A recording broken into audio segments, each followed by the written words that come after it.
and thanks for stopping by Across the Fence. I'm Keith Silva.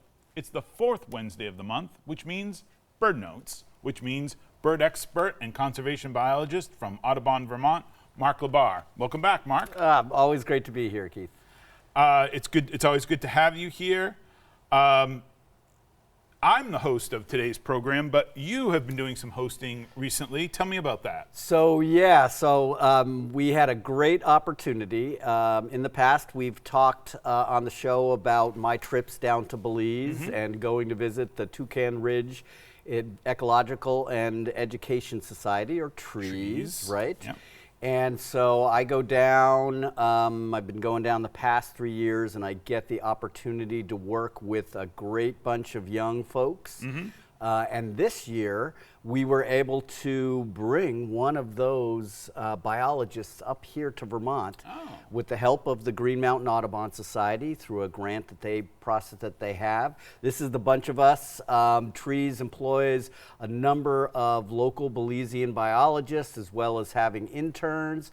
It's a great place, but we were able to get one of their biologists, their research coordinator, Scandia Cruz, up here.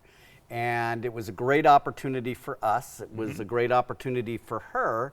And, you know, birds go back and forth, so why shouldn't humans? And this is you and Scandia right here. This is Scandia and I at the banding station. She runs the banding program down there, as well as coordinates interns.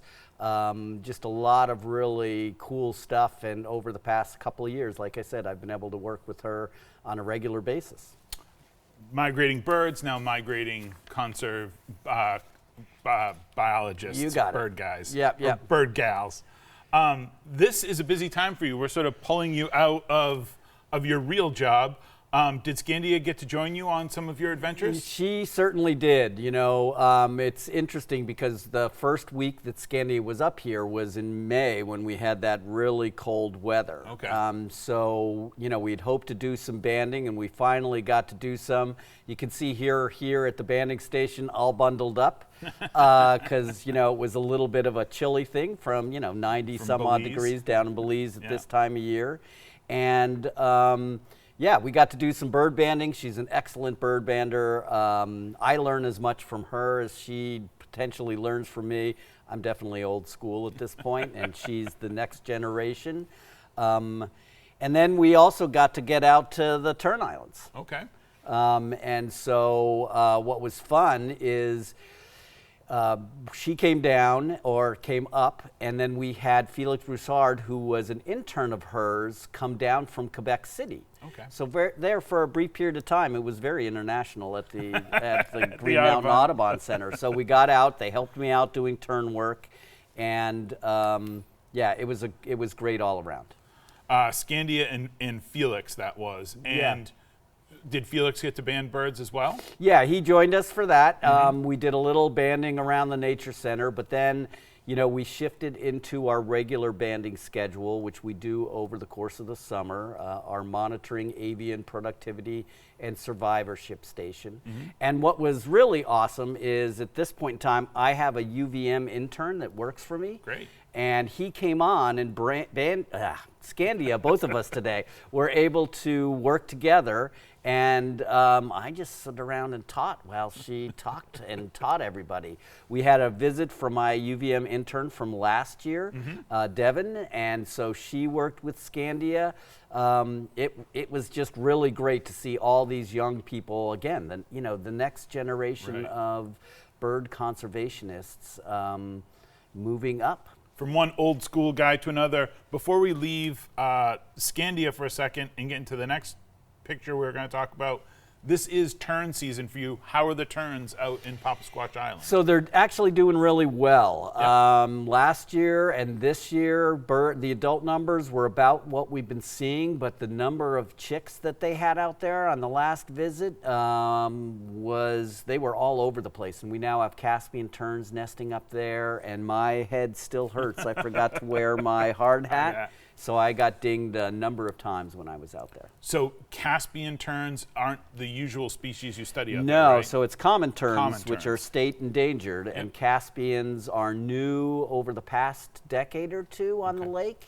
and they've just started showing up and nesting on Papa Squash, so it's a busy place. Okay.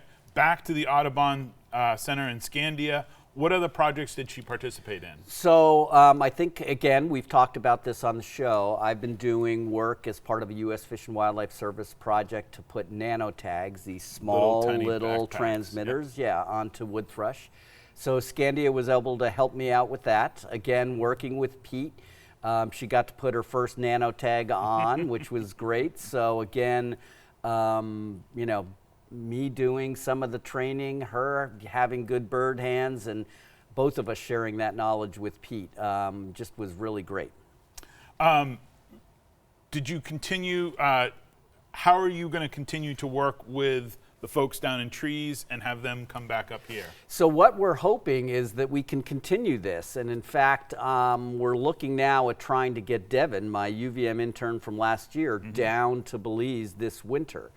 They have an internship program that they do with bats as well as birds, and so we're hoping to make that exchange a regular thing. Is there hope that you'll be back to Belize? Where Oh, you're not abandoning Belize. No. I will be going down this winter. I may even be taking sabbatical this winter wow. and going down and maybe looking at white-collared mannequins. Oh. Well, I will have to plan for that, I guess. Yes, you will. You're taking sabbatical for a little while. We had a bird question come into our home, and I wanted to ask you about it. We set up a Hummingbird feeder. Thank you for reminding me. We set up a hummingbird feeder in our home, and we haven't seen any hummingbirds yet, but we are seeing other birds. I saw a chickadee. This hummingbird feeder has a little spout that comes off it, and the chickadee was perched around the spout and sticking its beak in where the little flower thing is. Yeah, so most hummingbird feeders, you know, are designed for that hummingbird bill to go down in and access the sugar water. Yep. And your feeder must allow the chickadee with a much shorter bill to access the water as well. That's the first I've heard of it. I know that like orioles will visit feeders, and other birds will sometimes come in if there's ants or bugs on the feeder. But that design of that feeder must make that chickadee very happy because you know, sugar water is a high caloric food source for them. Okay, so nothing wrong with feeding your chickadee sugar water? Not that I know of. Okay. Nope, not at all. What sort of birds are you seeing around Audubon this time? Are we still in the migration period? No. So we've settled into the breeding period, and actually this is kind of an interesting time because it's a quiet time. It's a time when a lot of the birds have come back. They did a lot of singing. Their territories, set up their territories, and now they're raising their first brood. So it can kind of seem a little bit quiet out there, but those birds are actively working on feeding their young, and we'll get probably another pulse of song towards the end of the month, where they'll begin looking to, oftentimes, many birds have a second brood, and so they'll pick up in sound. So it's a little bit quiet, but things will get going. I mean, there's going to be a lot of young birds flying around the woods here in a couple weeks. Excellent. I was distracted by my hummingbird feeder question. I was told, make sure you ask Mark about that, so I didn't want to miss that. Keep peace in the home. Yes, but, yes. You said something earlier about Scandia having good bird hands. What makes good bird hands? So as a bird bander, right, Yep. you learn how to handle small birds. You learn how to hold them successfully without hurting them. You learn how to take them out of nets that we use to catch them. So somebody that, and this is Scandia with a blue-winged warbler that we caught doing our annual survey down at Buckner. So somebody that can do that. Last year Devin, she did a lot of crafts as a kid, and so that fine motor skills is important in the bird banding world. How are your bird hands? I've banded more than 15,000 probably, so they're pretty good. Looking a little old these days, but they're hanging in there. So it does take a little bit of there's some nuance there. You're just not grabbing a bird. No, not at all. And it's all on how much you can grab a bird, how much pressure, how you take them out. There's specific skills. Scandi has been through numerous different courses in order to get her banding skills up. And so being able to, get a bird out and then here, look at a bird and try to age it, sex it, takes a lot of training. And I've been able to do it for years now. So again, it's just great to have somebody like Scandi up who knows what she's doing.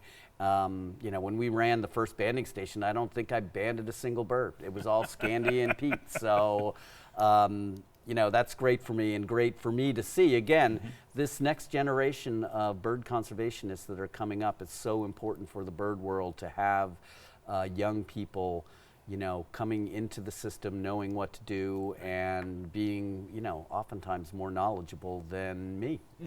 I don't believe it. I don't believe it for a minute. Holding a bird, different sizes, do you have to use a different grip? Not really. When you're holding a bird, there's a bander's grip. Some of the bigger birds, we did catch a pileated woodpecker. Okay. That's a big bird. That's a two-handed bird, so you're often holding the legs and the body at the same time. But for most of the smaller birds, at least the songbirds that I catch down there, it's just... again, it's tough to describe. You just get used to. Are you giving me the birder's grip That right is now? the birder's grip. I mean, I'm trying to describe it. Their head slides between there, and you make a little cage, and that's the birder's grip. Yeah, that's the grip. That's the birder's grip. Mark, it's always great to talk to you. Always great to have you in. If you have a bird-related question, you can pass it along to Mark at the address on the screen, or you can drop Mark an email. His address is mlabar@audubon.org. Always send a picture, because if you didn't have a picture, did you really see the bird? Mark will try to answer your question on our next edition of Bird Notes. That's a wrap on Bird Notes for June. My thanks to the crew behind the scenes here at WCAX. This is Across the Fence. I'm Keith Silva. Thanks for being part of our family.